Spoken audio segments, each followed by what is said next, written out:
kung i-release nila si Tatay Digong, that is a sign na dili nianay sa mga presidente. So meaning, I still believe na makauli gihapon si Tatay Digong. The question only is when. Now, if biglang mahimong presidente si VP Sara this year, what if on the health issues, di ba? Na mahitabo, ana magina, na vice president maginang next. If the president nato is si VP Sara, mas mapapaspas nga naman, imbestigahan si Trillanes ang connection niya sa ICC. Mali man to tanan. Di man to dapat mahitabo nga mupondo ang gobyerno o si Trillanes sa investigation. So kung the more na nila imbestigahan, may pag ang ICC na lang, iuli na lang na.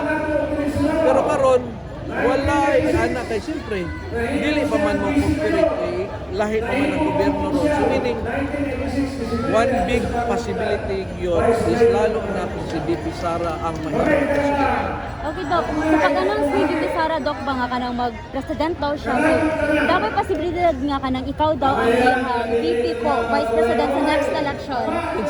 Naay ka ng mga assumptions from netizens na basig ikaw daw si RM na madagan as Vice President niya. Ako asa ko ato nga kabalo ka sa ko ang page daghan man kog mga pakatawa gamay.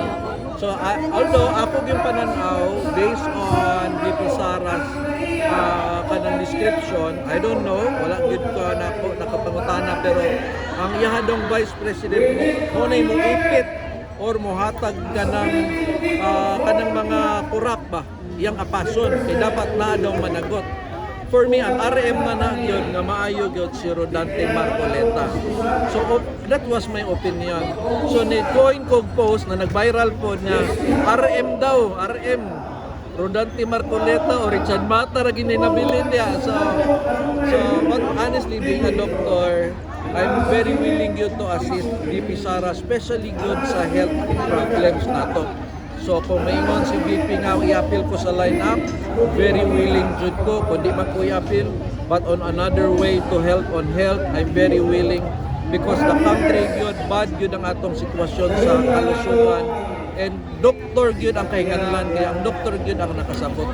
So it's more on diha ko nga sector. Okay, thank you, Doc. Thank you Thank you so much. Thank you. Salamat.